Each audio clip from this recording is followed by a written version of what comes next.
Welcome back. My name is Terry Fivash, and this is a seminar using the book Your Spiritual Toolbox. This is a seminar about how to look at your spiritual life and how to operate in the spiritual realm, how to think about things, what to do in order to shall I say, be familiar with and make good decisions about your spiritual life and your spirituality. This is the third episode, so it is the third of the series, and feel free, if you find what you hear useful, feel free to go back and listen to the first two episodes. I have with me today two guests. My name is Cami Kress. And I'm Bob Pfeiffer. And we would like to continue on then with what we have been discussing. We have gone through the realms that human beings are part of. If you are going to look at your life from the perspective of the spiritual toolbox principles, there is the physical realm, which is everything around us. There is the mental realm, which is everything that takes place in your mind. And there is the spiritual realm. And the spiritual realm is the highest realm. That is where reality resides. It always resides first in the spiritual realm. Then it moves to the mental realm, and only then does it come out in the physical realm. This is mirrored by the first law, which is the law of the canal.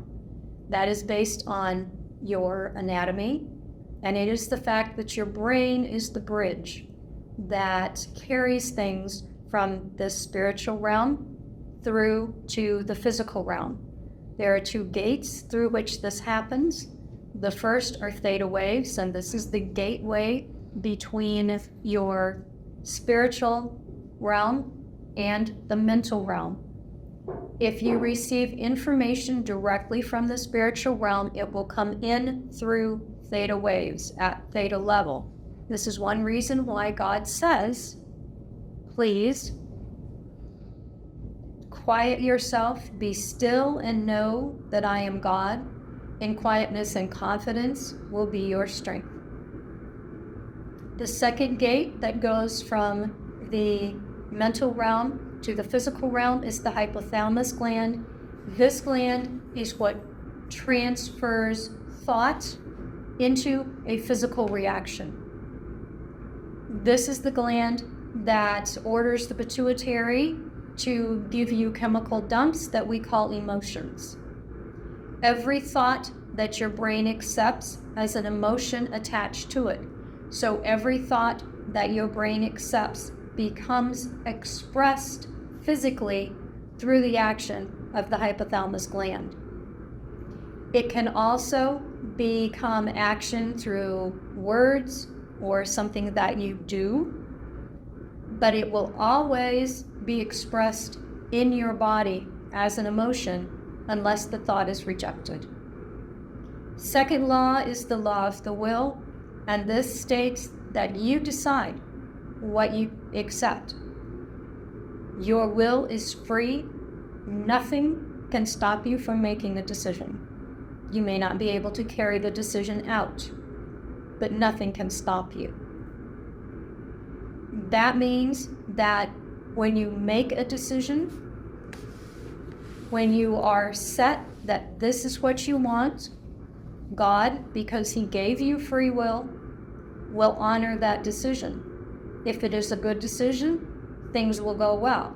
If it is a bad decision, God may hold things up a little bit, as we talked about last time. He may say, are you sure? Do you really want to do this? But if you absolutely insist, He will honor your decision. The reason why He does this is because if he honors your bad decisions, that means the enemy has to honor your good decisions. And that works in our favor. The third law that we talked about is the law of permission. This is where you begin to use your will to affect what goes on in your life and in the environment around you. So you can ask God to work in ways. You have made a decision. You have opened the door for him. And as you ask God to work in things that are around you, in yourself, in the people that you see, and in the environment, you will begin to see changes because you gave God permission to work. The fourth law that we talked about is the law of faith. The fact that whatever you lock your faith on will come to be. And the reason this happens is because faith draws directly from God's creative power. We saw this with the woman who had the issue of blood and who touched Christ's garment. Even though Christ did not know that she had a problem, she had not spoken with him or anything like that, the fact that she touched drew the power from him, and that's when he stopped and said, "Who touched me?" So we defined faith for purposes of looking at your spirituality from this perspective as your imagination, because that is what you use to think about what you would like. Where you say, okay, I don't want what I have now, and you imagine what you do want, and that is the perspective then where you go to God and you can say, okay, God, let's work toward this particular thing. But that is your imagination. In Isaiah 26, I think it's 13, thou wilt keep him in perfect peace whose mind is stayed upon thee, who trusteth in thee. So you'll get peace by thinking Christ. Yeah. It's either 26:13 or 26:3, maybe. I'll look it up later. Okay. Yeah. But yeah, that perfect peace. We need to finish up just a little bit here with the law of faith, because interestingly enough, faith comes by hearing, and that's Romans 10:17. Therefore, when you speak a choice that you have in faith, when you say these words, a lot of times people kind of back up and say, I don't want to do that because I'm lying. This is not the way it is. That's not the point. What you are speaking is what you want it to be. This is what you would like it to become. Therefore, you are speaking from faith. In other words, what do you want God to do in your life? What would you like to have in your life? That is what you speak. And that opens the way for God to start working. Now, personally, I have found that if I ask God for things, I had better be prepared for God to make me ready to have them. And sometimes I think I'm ready to have them, and God knows that I'm not ready to have them. One of the good examples that I like to use here is the fact that, I could really cheerfully go up to God and say, God, I would really like to have $1 million. And God looks at me and he says, fine, I would love to give you $1 million. But before I do that, we need to address something. Let's start with greed. I have to be prepared to utilize correctly what I want. And that is where trust comes in, because that means that I may need to trust God to prepare me to get what he would like to give me. So this law of faith, the fact that what you hold in your mind will come to be, so to speak. I mean, if you think about it long enough, if you hold on to it long enough, if you look at it long enough in faith, it happens. That's another reason why Paul says, again, take every thought captive. Think about what you think. Why are you asking for this? What do you hope to accomplish if you have this? Have either of you ever had an experience where you asked for something like that, and then the thoughts came to you that said, why do I want this? Or what might need to change in order for me to get this? I can't think of a specific case, but yeah. Yeah.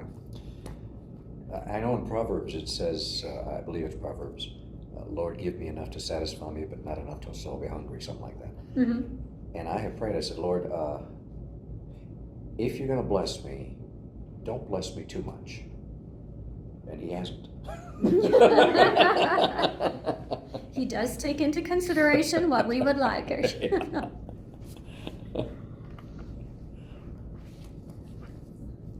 Christ reiterates this very fact that faith makes things happen when he said in Matthew 17:20, "For truly I say to you, if you have faith the size of a mustard seed, you will say to this mountain, move from here to there, and it will move, and nothing will be impossible to you." I remember that many times when I read that text, I took that last phrase figuratively. But I am coming to realize that it may not be figurative. It may be literal.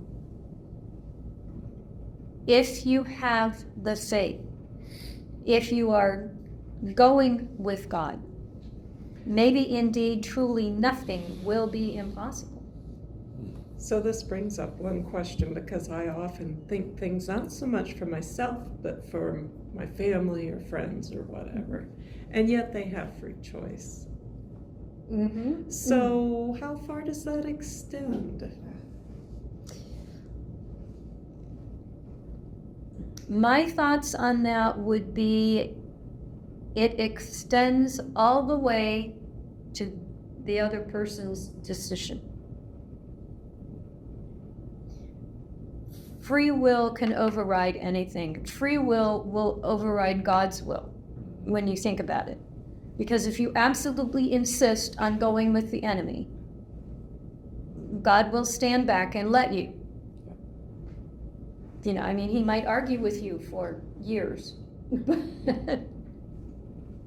But in the end, he lets you. And I think it is the same way with this law of faith. When we pray for other people, we open the door. We're going, God, this is what I want. This is a good thing. I know this is a good thing. I know this person could benefit. So I think that law of faith goes all the way until it hits that person's will. And I think that's the limit. Makes sense. So we need to move on now to spiritual law number 5, which is the law of multiplication. Whatever goes into your heart multiplies itself. This is based on Matthew 13:19. When anyone hears the word of the kingdom, this is the one on whom the seed was sown. And on Genesis 1:28, God blessed them, and God said to them, be fruitful and multiply.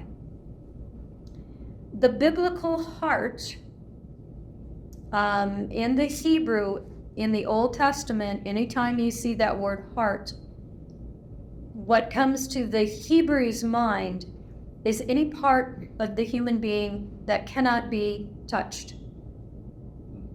So the body is not included in the heart because you can touch the body. But the heart included the mind, and it included the spiritual side because that cannot be touched.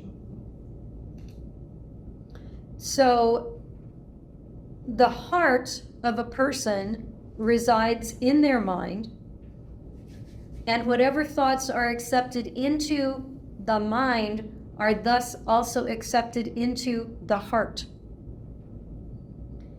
Now, in the parable of the sower, which is there in Matthew 13, Christ states specifically that the ground represents the heart. And the seed goes into the ground. If you put a seed in the ground, what does it do? Grows. It grows, right? And if it grows and it goes through its entire life cycle, what do you have at the end? More seeds. You have more seeds. Notice you put one seed in. You got more than one seed out.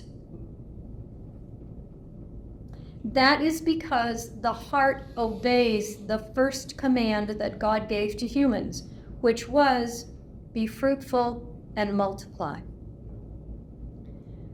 So the ground makes no distinction between seeds.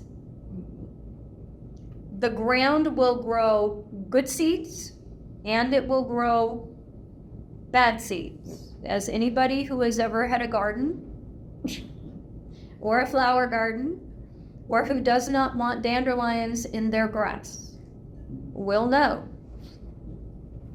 The ground doesn't care. And this is something that we need to understand about the heart, the human heart. It doesn't care about the seed.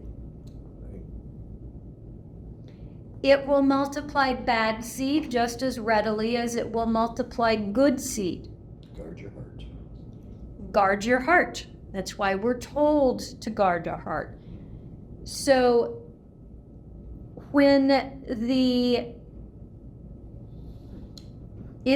in the parable that's just after the seed of the sower, the sower and the seed in Matthew 13, we have another parable about seeds. And this is the parable of the field with the tares. Now, you will notice in that parable, when the slaves of the owner come to him and say, you put good seed in that field, how come we're seeing tares? What was the response of the owner? An enemy has done this. Did he blame the ground? No. Did he look at the ground and say, bad, bad, bad ground? No, no, no. No bad seeds are supposed to come out of you. He said, somebody did what? Sowed seeds. Somebody planted bad seeds. Okay? Therefore, when we find bad seed in our life, should we blame the heart? No. So you're saying specifically, don't blame yourself every time you have all these Right. bad thoughts or fears or whatever. There's Right. no condemnation for those who are in Christ Jesus. Right. Because it's not the fault of the heart. The heart was simply doing exactly what it was supposed to do. It's multiplying what got put into it. Satan wants to kill God, but we're in the way. Yeah. So we get it. So we get it. Right. So the heart is very obedient. It will indeed multiply whatever you put in it. So if the heart is sown with fear, if everything that comes into you is all about fear,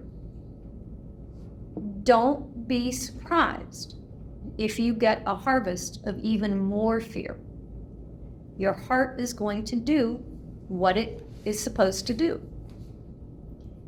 The same thing works with good things. If you want peace, start sowing peace into your heart. What does that look like in real life? That's law number 6. Okay. Okay. Jumping the gun. Yeah. Well, I mean, it sounds But- good, but you know, how do you do it? How do you do it? And once again, we come back to the laws that we have gone on before. Number 1, we can choose what we think. So if you don't want to be thinking about fear all the time, maybe you should consider whether or not you want to keep watching the news. Yeah. What kind of programs do you watch on television? Just what's coming in. So if you want peace, you need to start putting peace into you. And if you do that, the heart will start multiplying peace because it now has seeds of peace. And that, of course, brings us right up against spiritual law number 6, which is the law of speaking. Words are the seeds that go into the heart. This is what the heart feeds on. Now, this again comes from Matthew 13. Matthew 13:23 tells us, the one on whom seed was sown on the good soil is the man who hears the word and understands it. Words are seeds. Actions can also be seeds. But remember also that words, because they are something that comes from the body, which is a physical thing, seeds are also the end product of that bridge that we talked about in the first law. Thought comes in, moves into the mental, then is expressed in the physical realm as words. So notice the cycle that you have here. You've got the thought, which the brain accepts. It comes out in words. And what happens with words? You get emotions, an emotional chemical dump. You get a chemical dump because you accepted the thought. What else happens with words? You also hear them Oh, yeah. correctly. Okay. Correct? You Yeah. hear them. That means they go where? In the heart. They go back in the heart. So you have a cycle that is going on here.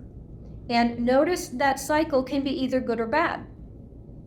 Bob, you mentioned the what ifs. What if this bad thing happens, or what if that bad thing happens, or what if the other bad thing happens? What is that cycle doing? Creating fear. It is creating fear because And it's it just grows. going right, and it's growing. It's just going around and around and around and around. Yeah. And the reason why that is because the thoughts are coming out in words or other thoughts. What if? What if? What if? Okay, if you want peace in your heart, what do you need to do? What you taught me years ago, and that was when I couldn't get to sleep at night because I saw something going on with my kids, you said, play the what if game. What if God does this or that or that? Yes. And it refocuses my attention to God. And I start using faith to think of all the things God could do. And that starts to bring peace. And the more I do it, the more peace I get. That was what happened to me yesterday, too, when I read a text and I was like, oh no, it sounds like terrible news. And yet I've been praying and saying, Lord, I want you to save this person. Do whatever it takes. So sometimes when bad things have to happen, I have to remind myself, God can use that for good. Trust Him. Yes. You can pray. You can open the door for Him to keep working for that end goal of salvation. But He's doing what you asked. You know, it's not always going to be easy along the way. And my experience has been almost totally, it'll never look like you think it will. Yeah, Okay? yeah. Never will he do it the way you think he's going to. I love the Facebook cartoon where it says, you know, how we think God works and then how God really works. Right. There's also singing the VeggieTales song, God is bigger than the boogeyman. You know, you can sing that and feel happy. Yes, I have done that. Yeah. I actually have done that Yeah. on many occasions. Because what do you want to do? You want to start using this law of speaking for your benefit. Mm-hmm. Yeah. And that means that what you want is you want to start getting the cycle going with thoughts of trust, with Yeah. thoughts of what God can do, with thoughts of, you know, what's in the Bible, these promises, what has God said. You know, he said, I know what I want to do with you. I have thoughts about you, thoughts to bring you good, you know, and not harm. So you want to get all of this stuff working and going through your mind again and again and again, because that is what produces the good stuff. They're going to harvest. Right. Because the more thoughts that you have that are good, the more times your hypothalamus is going to say, okay, let's get a good dump going. You know, let's get some of these good hormones running through this body. So, when we think then about speaking, we need to understand that words carry power. They carry incredible power. Everything that comes out of your mouth is either going to allow God to work or it's going to allow the enemy to work. So once again, we are back to think about things. Think about what you say. Just like to take a thoughts captive, you have to think about what you think. In order to use this law of speaking effectively, you're going to have to start thinking about what you say, what comes out of your mouth. This is one reason why Christ says in Matthew 5:37, let your statement be yes, yes, or no, no. Anything beyond these is of evil or of the evil one. Proverbs 10:19 tells us, when there are many words, transgression is unavoidable, but he who restrains his lips is wise. Again in Matthew, we have the quote where Christ says that every careless word that people speak, they shall give an accounting for it in the day of judgment. God takes the power of words very seriously. One of the reasons why is because Proverbs 18:21 can indeed be taken literally. Death and life are in the power of the tongue. We need to remember that. We need to remember anything that comes out of our mouth is seed. It is seed for whoever hears it.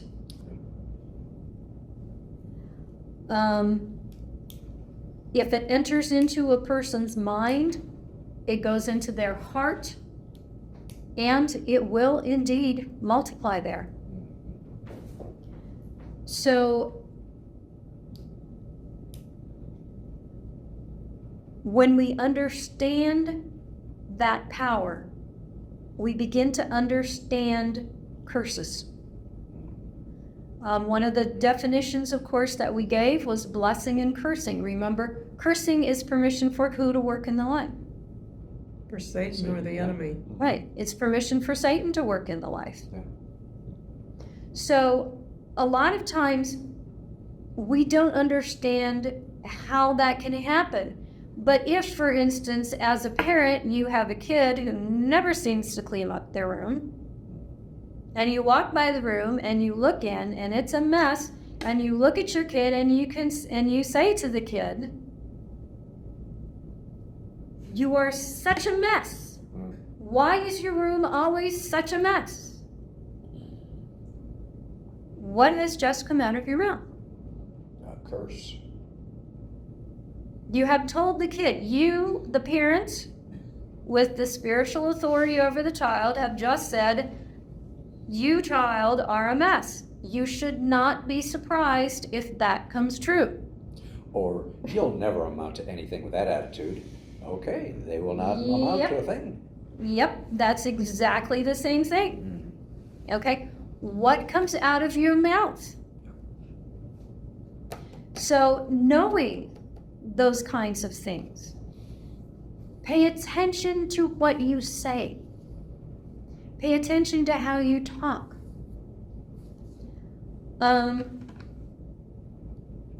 Christ tells us, point blank, don't curse your enemies.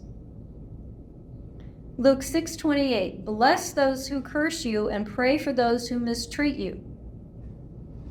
Romans 12:14, Paul repeats it, bless those who persecute you, bless and do not curse.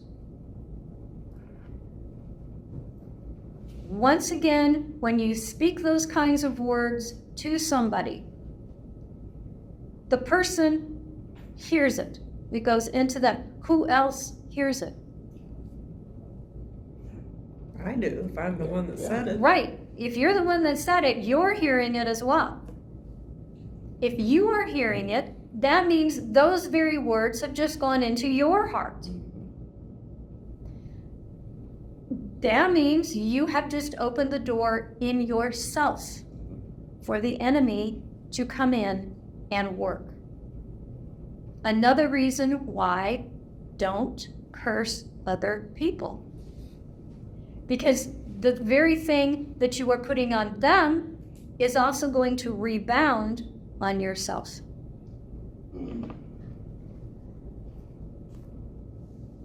So what you say enters your own life. Now, when I figured out this particular principle, I remember thinking to myself, oh dear, what am I gonna do? Because if I'm gonna get myself into trouble, 95% of the time, it's gonna be because something that is said. So one of the first questions that came to my mind is, okay, I've said a lot of things I shouldn't have. What do I do with negative words? What do I do with negative seeds? And that took me back to the parable of the sower. Because do you remember that some of the seeds that the sower threw out fell beside the road? And what happened to them? Birds ate them. The birds came and ate them. Were the birds eating good seed or bad seed? Didn't matter. They were eating seed, period. They were Yeah. eating seed, period. In this case, we can probably assume it's good seed. Yeah. Okay. Spiritual law works the same way for both sides. That's one of the reasons why it is a spiritual law. That being the case, what can God do?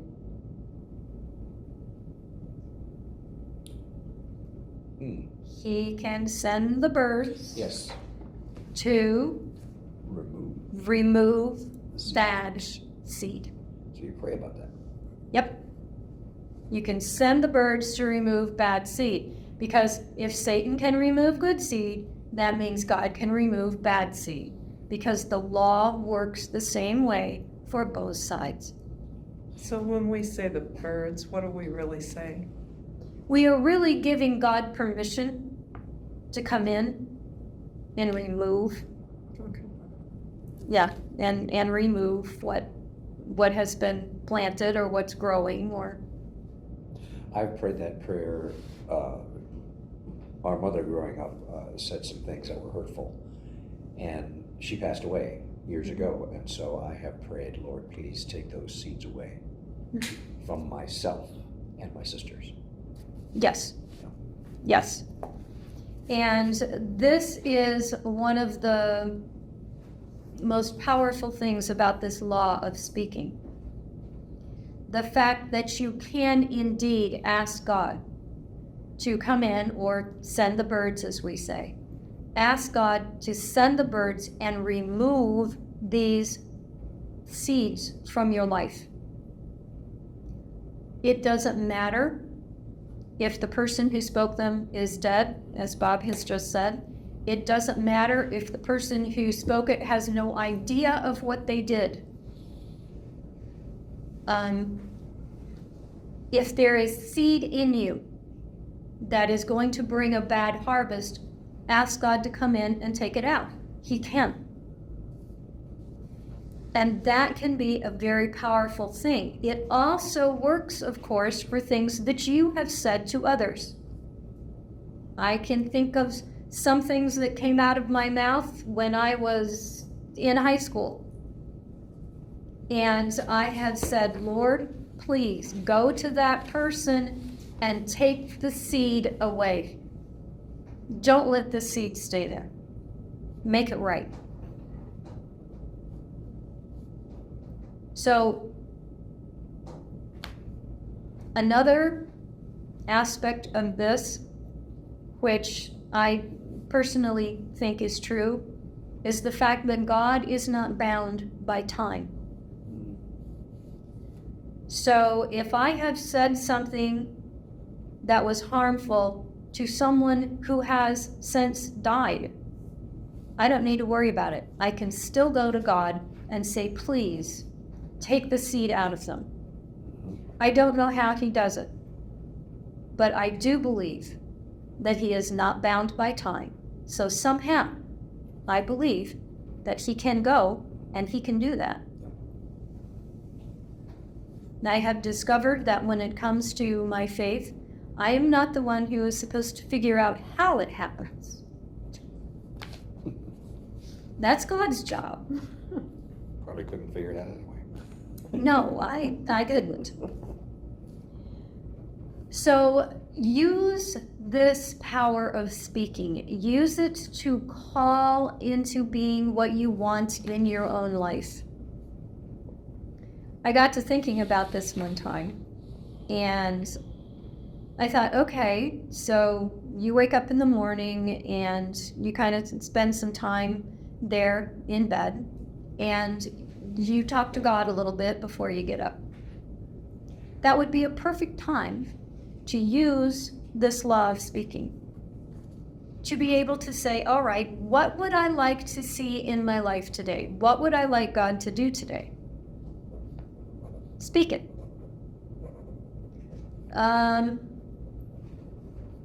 Lord, number one, I would just like to have a peaceful day. So tell him what you would like. I would like a peaceful day. And then if you want to, you say, Lord, I claim from you a peaceful day today. This is my request. Or something else. You're worried about your kids. They're not doing so well, they're discouraged, whatever it is. Lord, I claim encouragement for my kids today. I would like you to do something for my children that will encourage them and let them know that you are there, that you care, and you're working in their lives. Yeah. Ask him, what would you like?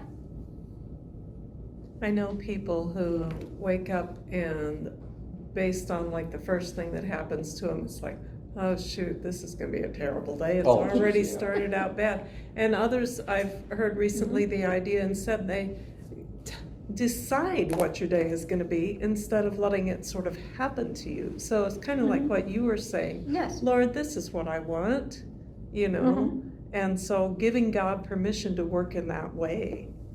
Yeah. And if something bad happens, say, okay, but we're going to have a better day from now on or whatever. And Lord, this is the day the Lord has made. Let us rejoice and be glad in it. Yes. yeah. Yeah, I mean, all what do you want in your life, really? Yeah. And how do you speak that? And that draws us right back to the law of faith, because when you speak, you're concentrating on this. So now you're pulling the law of faith in there. If you're speaking this, you're giving God permission to work, to do this. Now you're pulling in the law of permission. You know, if you have spoken, you have made a decision. You have just pulled in the law of the will. And it just continues to go like these things, they build on each other. And once again, they can work either for you or against you. So many times, I think we hinder what God wants to do because we don't understand how spiritual things work. I have seen the battle between Christ and Satan imagined as a chessboard, a chess game between God and Satan. And the people on earth are the pieces. You know, and God moves people into place and the enemy moves people into place. But the only difference with this chessboard and a real chessboard is that the pieces have a mind and a will of their own. So just because God puts a piece in a place may not necessarily mean that that piece is going to stay there. You can make the decision to move. You can make the decision to say, God, I don't want to be here. Can you imagine the value to either side of a piece, you know, one of these chess pieces that will stay where it's put, that will not move? Can you imagine the power of that piece? Where God can say, okay, I can pick Terry up and I can set her down over here and I can leave her there for 40 years. And when I come back, she's still going to be there.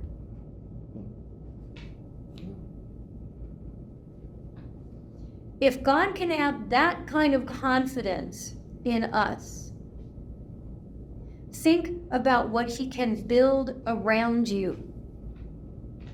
Now, my understanding of chess is that a lot of times a chess master will put a piece in place knowing he is going to build an entire defense around that piece. If that first piece is going to, you know, pick up its skirts and go scurrying off to another square where they think they need to be,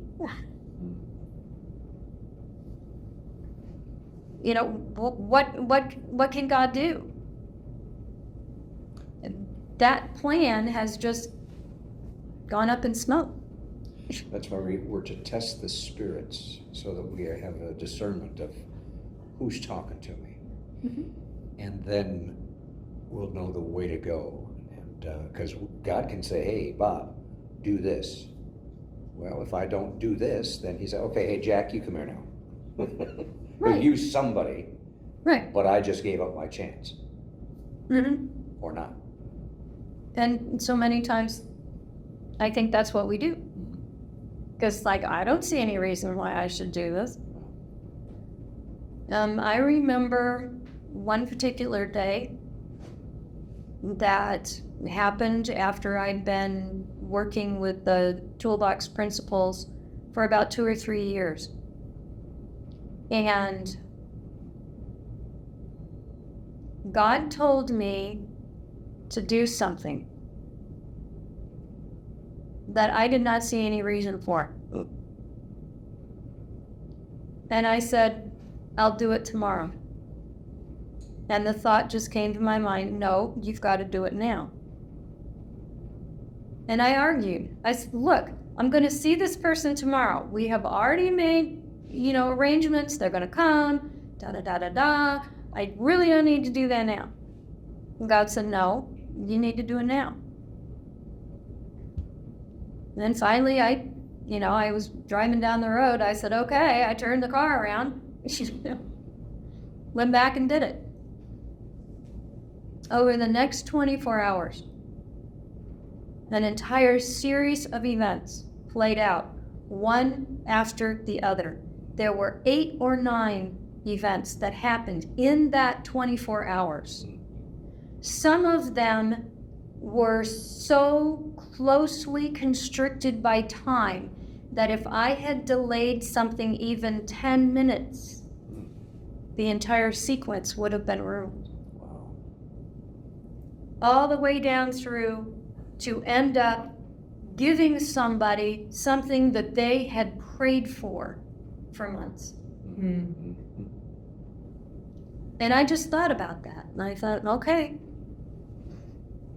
listen, obey. When you ask God to come into your life and work, He will. His ways are higher than our ways. Yes.